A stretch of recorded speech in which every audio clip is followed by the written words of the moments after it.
Previously on Break the Cycles. We visited Guatapé first before we headed south from Medellin. And between the tire fiasco and getting my phone stolen in Cali, this was definitely the worst 2 weeks of the trip so far.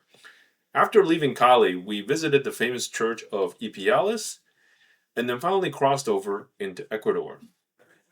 We left our camping spot that was right next to the border crossing and headed south towards Quito. Unfortunately, we had to backtrack into town before we actually could head south. Now, back on the main road, I immediately noticed that there was almost no motorbike. And this is a huge contrast to the other South American and Central American countries where, like, motorbike is the main form of transportation and motorcycles are everywhere, right? And here, there was none. It was just all cars. In fact, it kind of feels a little Americanized, especially since they not only use gallons instead of liters for gas units, but they also use the American dollar as their currency. So as the day went on, it became very clear that motorbike is not the primary form of transportation in Ecuador, and everybody drives cars. Very odd. After about 4 to 5 hours, we arrived at Quito. We took a hotel and a good view for the next 2 days, as it will be New Year's and we wanted to take a break from riding and watch some fireworks. The capital of Quito is at 9,000 plus feet or over 2,700 meters. So even though it is summertime, it was still very cold in high elevation at night. So the following day on New Year's Eve, we decided to watch the sunset and the firework in the comfort of the hostel. So we had a great view of the whole entire city. And from a hostel, the firework lasted like a good hour. We just kind of sat there, had our dinner, and then watched the fireworks. The next morning, I set up my drone, sent it up, took a photo of the city, and then got ready to head south. We rode towards Cotopaxi, and one of the highest and the most active volcanoes in the world. It is also one of the main attractions in Ecuador. Ecuador has very well paved roads, and it kind of makes sense because most of the transportation is on four wheels. The highway roads are clean and well taken care of for large vehicles, so our ride south was very easy. When we turned off the highway to the entrance to Cotopaxi, the national park, the road were cobblestone style road, but it was still super well paved. Even the further we went into the park, the roads were still well paved in the sense that it was manicured, but I mean they were really bumpy. They were just kind of like cobblestone, and then they were like different kind of like texture pavement, and we bounced around for like hours, right? And I assumed that this was the track because I thought it was like Cotopaxi National. I thought this was just like there's like a track somewhere in here that takes you all the way to the summit. And it turns out this is just a park. Like this is the park where you get camping and then you can see like the volcano, and it's just like great view, great location, panoramic views. So I realized that we're not going to be able to get up to the summit, and we decided that we're just going to do a loop and then come back out to the main road. Now during the track, we saw some people on horseback on these track, and this guy was wearing this poncho and he's on his galloping on his horseback and with the poncho blowing in the back. And for some reason, I thought, man, this has got to be the coolest thing I have ever seen. I have to have a poncho riding my motorbike sometime on this trip. After a few hours, we got to a camping area and we were taking a break, and I noticed that something was wrong. I lost my container for water today. Went up the Cotopaxi. Pretty rough pebblestone road and ruts, and the metal fatigue broke off at the end, and then the water container proceeded to completely rip off the straps. So, and when we rode back, we couldn't find it on the road, so it's gone now. One of the reasons this happened was because this was the side in Alaska where when I was trying to get the box fixed, so he was welding my box and he accidentally burned the strap that was holding the bottle in the back. So I like rigged something back up without a bungee cord, a rubber band kind of thing. So there was like a little bit of play in the water container holder, which allows it to like kind of move up and down as I'm going on these roads, and it just like boom, boom, boom, boom, boom, boom, boom, boom, boom, and eventually a stress cracked, and then the webbing still held on, so the bracket is still it's in two pieces, but it's held together. But of course, the water bottle went flying once the bracket blew out. So it is what it is. After we got back on the main road, it was clear that we were not going anywhere else that day because it was getting late. So we got a local hostel and called it a day. The following day, we headed further south, and on the way, we saw the sign that says El Baño del Diablo, or Devil's Bathtub, right? So we decided to go check it out. And I know that with kind of the way that I'm like narrating all the places that we've been, it kind of feels like we're like planning this thing out, hitting one spot after the other. The reality is, we at most plan like one day, max, at a time. Most of the time, we just see whatever's happening and we just kind of go do it. So it is kind of stressful way to travel if you like everything planned, but if you are also like kind of able to manage this, it's very liberating because you kind of just live on the spontaneity of the road. So on the way to explore Banos, it started to rain on us. How fitting, right? Banos, it was raining. It wasn't raining very hard, so I didn't put on the rain suit. And we all know the golden rule: the second you put the rain suit on, the rain also stops. This is 100% true 50% of the time. While we entered the Banos area, we saw another sign that says the swing at the end of the world. So naturally, we were curious and we stopped to pay a visit. When we arrived, we realized that because of the recent rain, this place was covered in fog. Not the kind of fog that you get, driving to work in the morning and you kind of can still see.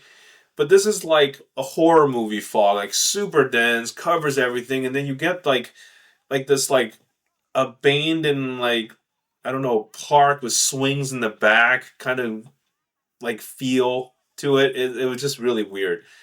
But when we got to the main attraction, there was tons of people there, and it really made us feel a lot better because it was just like loaded with people there, and everyone is lining up to take on the big swing out over the cliff. So this is like the end of the world swing. You just swing out into like you're supposed to see like the whole valley below, and then you're like suspended as you're flying. But because there was so much fog, it didn't really have that effect. You kind of just feel like you're swinging into the clouds, which is kind of cool in a different way, right? So at the end, we visited the La Casa de Arbor, which is also one of the attractions at this swing place, and then we left. We didn't expect to spend that much time at the swing, so by the time we left, we realized, oh wow, we can't really go anywhere for that day anymore. So we ended up taking lodging nearby so we can visit the Devil's Bathtub the next day. The next day, we continue east along the gorge towards the Devil's Bathtub, and there were a lot of tunnels along the way. I mean, the tunnels range from like 2-lane tunnels to start, and then were relatively well paved, and then they varying sizes to some of them were like super narrow, and you're like, is this even a road? Like, what's going on here? But eventually, we came out the other side, and we got to Devil's Bathtub. We parked the bike and headed into the park trail. We know that it was going to be a pretty long hike, so I changed everything out for hiking gear and then stored everything on the bike. And as I keep walking into the park, as you get closer, you realize you have to crawl through these like weird holes. This is part of the track, and then you just have to crawl through these like weird holes, part of the rock formation, right? And this is definitely easier if you're short and skinny, and that was like definitely not me. And I struggled quite a bit, like snaking through the rocks. After we climbed through all the tunnels, we noticed that they were literally standing like right behind the waterfall, and it was like, whoa, that was like unexpected. And then there was all these blue ponchos that people were handing us, and then we put them on. But the ponchos were literally useless because when you're walking towards the waterfall and you're standing behind it, it's like you're getting blasted like you're in a monsoon. So like everything still got wet, like totally drenched. But it was totally worth it. It was very cool. Like I've never had this experience where you're like standing behind the waterfall, and it probably wasn't very safe, but we didn't die, and it was very cool. Afterwards, the trail loop takes you to a farther side of the waterfall where you get to see like the whole waterfall from a further view. And we took some photos, and then we walked back out to the entrance, and then we went back to the same lodging that we had the day before. The next day, we headed further south with no real direction. Most of these roads are paved and easy to ride, but the foggy condition made it a little bit challenging, right? But it was relatively uneventful. As the day wound down, we were in the town of Cochitambo and we started looking for a place to camp. And luckily, we found a place called Ruinas de Cochitambo. It literally just on the outside of Cochitambo town, and this was an epic campsite. I mean, there were a few vehicles there camping out already when we arrived, and then we saw this clearing on top of all the vehicles. Like nobody was up there. So I walk up there, and I was like, "Why is nobody up there?" And I realized there was this like washed out trail, like very narrow washed out trail at the end. That's the only way that you can go up, and I realized why nobody is up here. But we took all the stuff off the pannier and we would literally walk it up the trail. And then I rode the bike up, without all the excess gear onto the top. And it was nice and flat. We had the whole place to ourselves.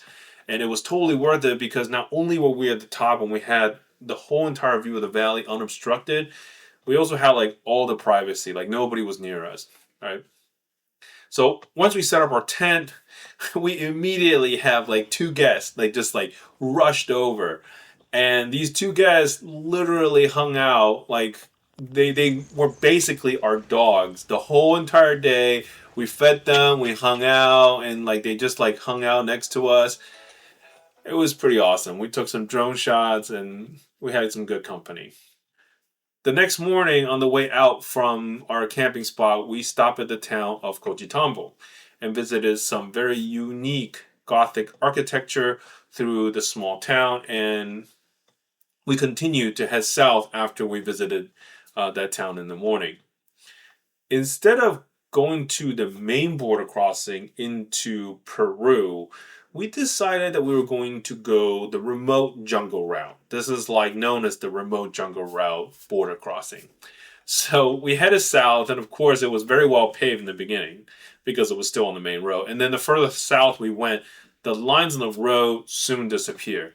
And then after a little bit, the paved road started to have water, and then there was landslide, and then the road turned to gravel, and then I found myself like crossing like actual streams. There was rain, it was poorly paved road, then it became like a mud track. I mean, there was so many different types of roads going into this border crossing. And there were plenty of also like these like cliff drop off roads where just like it's like a 1.5 lane, like two lane traffic, but it's really just like 1 lane ish, and you have to move over if somebody comes by. And luckily, nobody like was driving on that road when we were going. And eventually, we arrive at the border after like hours on this road, and there was like 5 people working there. There was like nobody else at the border crossing other than us. Like nobody was even crossing that border other than us. They took forever to process us. Like they took our stuff and we just sat there hours, like sweating. But they were super nice. Like all of them were super nice, and they're like they all wanted to take a photo once we were processed. And we were gonna go across the border, and they all wanted a photo with us, and we took a photo, and then we headed to San Ignacio for our hostel. Next time, we visit the third tallest waterfall in the world and a pre-Inca ruin dating back to 500 AD.